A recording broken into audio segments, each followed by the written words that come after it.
વાવ-થરાદમાં સરકારી કચેરીઓ પાસે ધરણા તથા ઉપવાસ પર પ્રતિબંધ.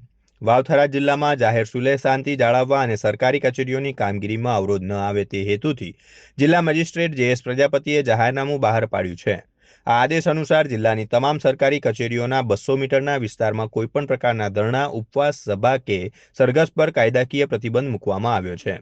સામાન્ય રીતે વિવિધ માંગણીઓ સંદર્ભે નાગરિકો દ્વારા સરકારી કચેરીઓના પ્રાંગણમાં અથવા મુખ્ય માર્ગો પર પૂર્વ પરવાનગી વગર પ્રતીક ઉપવાસ, આમરણાંત ઉપવાસ કે ભૂખ હડતાળ જેવા કાર્યક્રમો યોજવામાં આવતા હોય છે.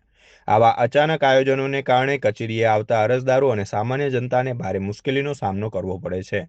વહીવટી કામગીરી ખોરવાય નહીં તે માટે આ કડક નિર્ણય લેવામાં આવ્યો છે.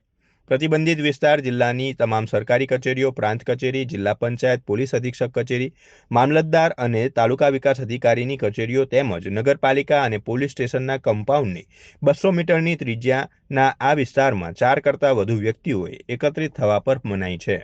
આ જાહેરનામું સમગ્ર જિલ્લામાં 16 માર્ચ 2026 સુધી અમલમાં રહેશે.